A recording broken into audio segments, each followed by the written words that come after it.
Nós vamos a Brasília, o Rafael Procópio está conosco. O presidente Lula desembarcou na Índia. Uma série de compromissos na região asiática. O Procópio conta tudo pra gente. Fala, Procópio. Oi, pessoal, boa tarde para vocês, boa tarde para todo mundo que está com a gente nessa volta do feriadão de carnaval, nessa quarta-feira de cinzas aqui na Rádio Bandeirantes. Vamos falar um pouquinho da viagem do presidente Lula para a Índia. Já chegou, viu? Saiu ontem, terça-feira, daqui do Brasil. Primeira parada foi em Tunis, capital da Tunísia, uma parada operacional na África, e seguiu diretamente para Nova Delhi, onde já está e já fez postagem na internet, falando que está chegando na Índia para estreitar laços com o país asiático, falar de comércio entre as duas nações e, enfim, uma série de assuntos que serão tratados aí durante essa visita do presidente Lula. Também tem a questão da inteligência artificial, até porque tem uma cúpula internacional, mundial, sobre o tema a ser realizada a partir de hoje, lá na Índia, com a presença de vários presidentes de diversas nações, inclusive alguns presidentes próximos a Lula, como, por exemplo, o presidente da França, Emmanuel Macron, e Pedro Sánchez, primeiro-ministro da Espanha. Macron, inclusive, pediu uma bilateral com Lula, algo que deve acontecer nesses próximos dias. Só reforçando, essa cúpula de inteligência artificial acontece hoje e amanhã.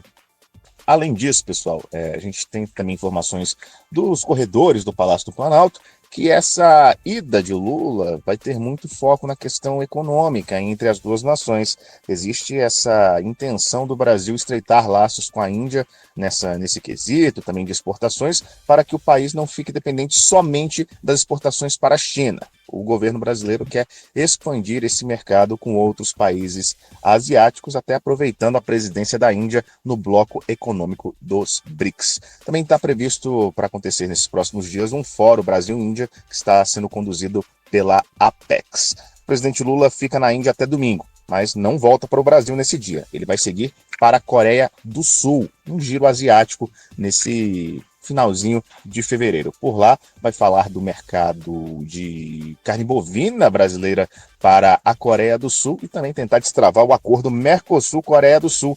Pois é, existe essa tratativa, essa conversa sobre esse acordo desde 2018.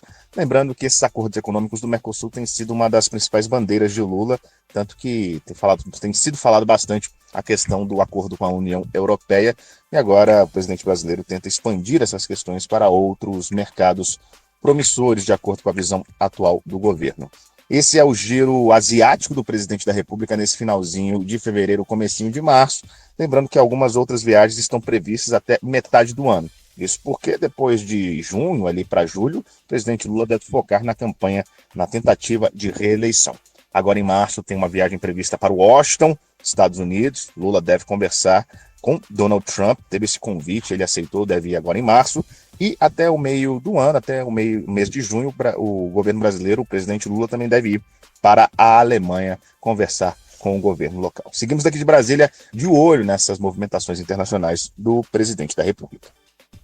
Valeu, obrigado, Procópio. Paralelamente a isso, além da questão econômica, questão geopolítica importante, outra notícia também importante que saiu, o presidente Lula vetou parcialmente aqueles projetos de lei que estabeleciam reajustes, cerca de 9% aos funcionários da Câmara dos Deputados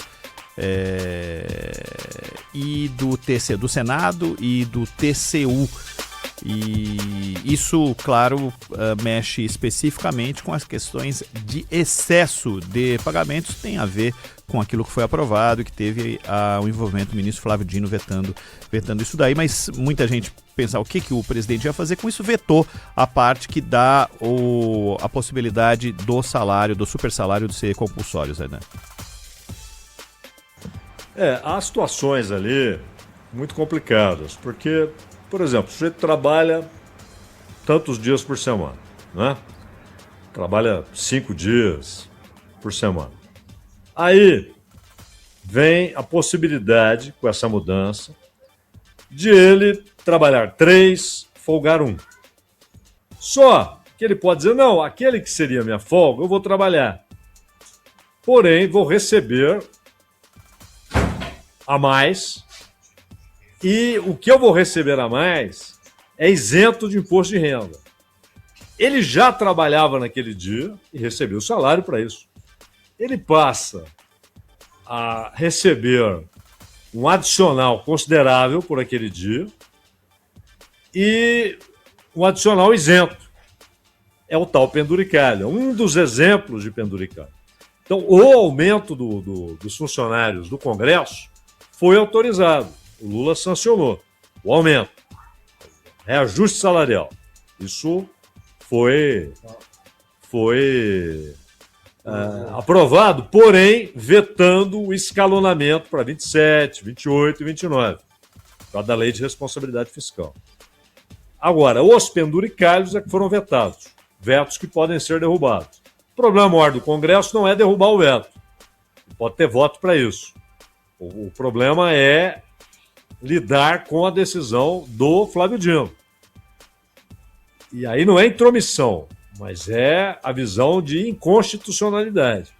E o país precisa decidir se essa história de teto do funcionalismo, se é para valer ou se é faz de conta, mas não faz de conta nacional. Né? Não, tem teto, mas não tem. Né? A gente dá um jeito do sujeito ganhar o dobro do teto, o triplo do teto. Precisa decidir, é para valer ou é um faz de conta. E, claro, se há inconstitucionalidade, aí não pode. Então, ninguém está vetando ou sendo contra reajustes. Mas o estabelecimento de penduricalhos que se tornam vencimentos regulares. Aquilo o cara vai ter todo mês e, em alguns casos, como esse aí do dia que é de folga, mas que ele resolve trabalhar, inclusive com isenção do imposto de renda.